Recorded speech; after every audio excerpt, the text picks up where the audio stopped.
جب عمر بیت المقدس سے واپس آئے تو علی نے خلافت ان کے حوالے واپس کیوں کر دی؟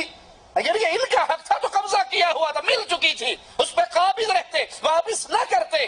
واپس کر دینا دلیل ہے کہ علی جانتے تھے کہ یہ خلیفہ برحق ہے، ان کی ان سے کوئی دشمنی، لڑائی اور جنگ نہیں تھی۔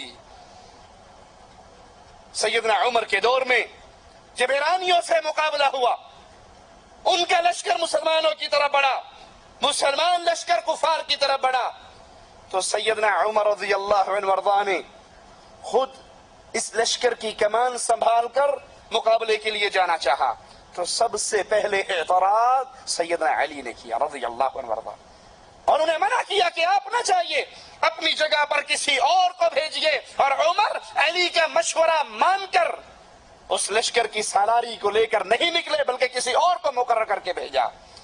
سیدنا عمر رضی اللہ عنہ وارضاہ جب قاتلانہ حملے میں شدید زخمی ہو گئے اور بچنے کی امید نہ رہی، تو انہوں نے مسلمانوں کو خلافت کے لیے 6 نام پیش کیے۔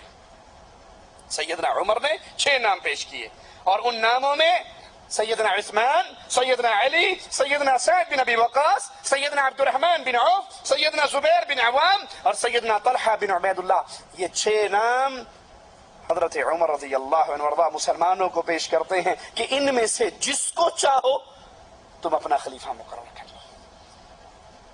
یہ 10 مبشرہ میں سے باقی لوگ جن کے لیے اہل جنت ہونے کی گارنٹی رسول کریم صلی اللہ علیہ وسلم نے دی تھی، ان میں سے کچھ لوگوں کو سیدنا عمر مسلمانوں پر پیش کرتے ہیں، جس کو چاہو ان میں سے اپنا خلیفہ مقرر کر لو۔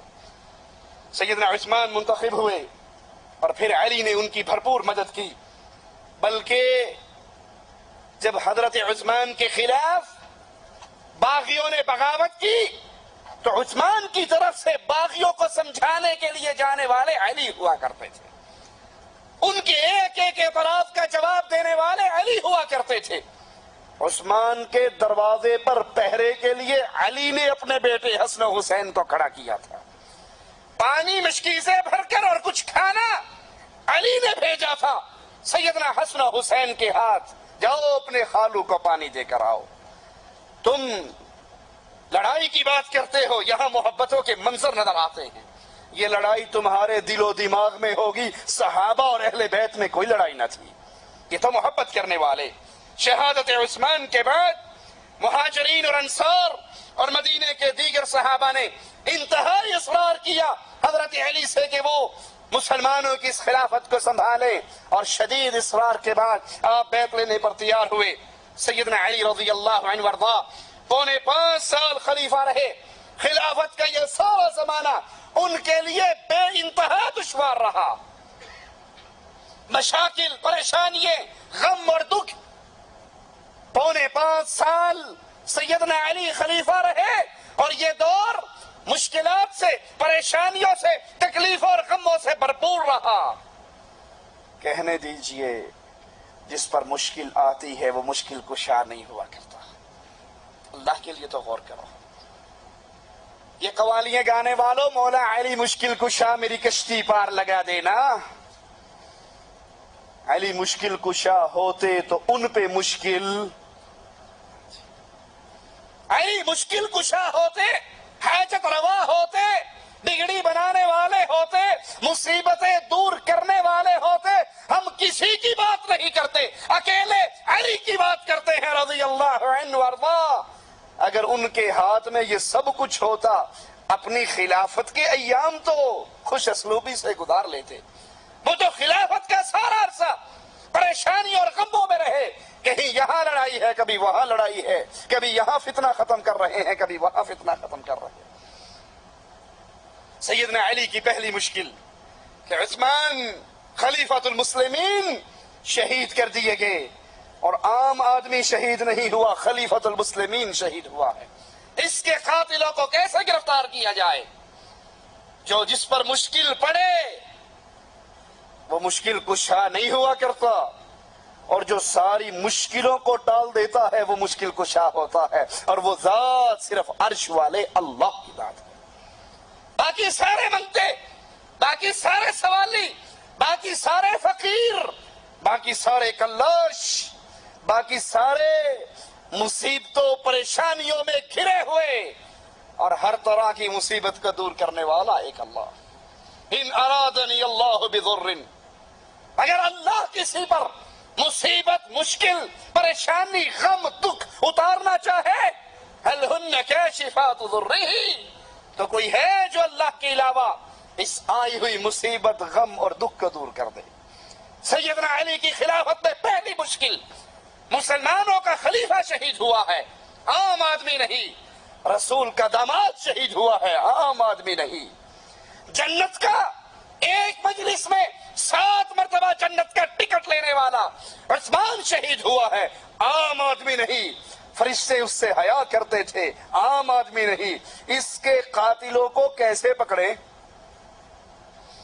اور مشکل کیا تھی؟ جب سیدنا عثمان کے گھر کا گھراؤ ہوا تھا تو گھراؤ کرنے والے کتنے تھے؟ ہزاروں لوگ تھے۔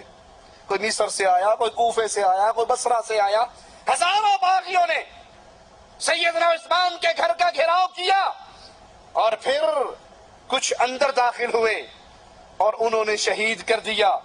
اب یہ پتہ ہی نہیں کہ اندر گیا کون تھا، مارنے والا کون۔ تمہارے لسوڑی شاہ کو علم غیب ہے، تمہارے پھسوڑی شاہ کو علم غیب ہے، کاما والی سرکار کو بھی علم غیب ہے، پیر کتے شاہ کو بھی علم غیب ہے، لاہور کے کوڑے شاہ کو بھی علم غیب ہے، ایبٹ آباد کے کھوتے شاہ کو بھی علم غیب ہے، مان سیرے کے دھنکے پیر کو بھی علم غیب ہے، ملتان کے شمس تبریز کو علم غیب ہے، گجرات کے ڈولے شاہ کو علم غیب ہے۔ اور یہ علی رضی اللہ عنہ وارضہ ہزاروں کا مجمع ہے، ان میں سے کچھ لوگوں نے عثمان کو شہید کیا ہے، علی کو علم غیب ہے۔ اور اگر علم غیب ہوتا علی کی معاویہ سے جنگ، علی کی عائشہ سے جنگ نہ، ان کا تو ایک ہی مطالبہ تھا۔ سیدنا معاویہ نے کہا تھا اپنا ہاتھ آپ کے ہاتھ میں دوں گا، اہل شام آپ کی بیعت کریں گے، صرف عثمان کے قاتلوں کو گرفتار کر لو۔ پیروں فقیروں کے بارے میں علم غیب کا عقیدہ رکھنے والوں، علی جواب میں کہتے ہیں معاویہ کیسے گرفتار کروں، یہ ہزاروں کا لشکر تھا اور مجھے نہیں پتا، مجھے کہتے اتوں تو کہندے سانو نہیں پتا، وچوں سارا ہی پتا ہوتا ہے۔ یہ ہمارے پیر جب کہتے ہیں نا سانو نہیں پتا، اتو اتو کہتے ہیں، اندر سے انہیں سارا پتا ہوتا ہے۔ علی رضی اللہ عنہ وارضہ پہلی مشکل عثمان کے قاتلوں کو کیسے گرفتار کرے، اور ہر مومن کے دل کی یہ خواہش کہ عثمان کے قاتل گرفتار ہو جائیں، ان کے خون کا بدلہ لیا جائے۔ لیکن اتنی بڑی تعداد میں وہ قاتلوں کو پہچان اور جان نہیں سکتے تھے، کیوں؟ موقع کا گواہی کوئی نہیں تھا۔ سیدہ نائلہ رضی اللہ تعالی عنہا زوجہ عثمان، جب کاف ظالموں نے اپنی تلواروں کو بلند کیا، یہ عثمان کو بچانے کے لیے دوڑی اور ان کی انگلیاں کٹ گئی، اور باقی یا کوفے سے آئے تھے یا مصر سے آئے تھے یا بصرے سے آئے تھے، نائلہ ان کو پہچانتی نہیں تھی۔ نہ نائلہ کو علم غیب، نہ مولا علی کو علم غیب۔ سیدنا علی رضی اللہ عنہ وارضہ نے صوبوں کے نئے گورنر مقرر کیے، ان گورنروں نے جا کے پرانے گورنروں کو ہٹا کر اپنی ذمہ داریاں نبھانی شروع کی، اور جب ان کا گورنر امیر معاویہ رضی اللہ عنہ وارضہ کے پاس پہنچا تو انہوں نے دستبردار ہونے سے انکار کرتے ہوئے کہا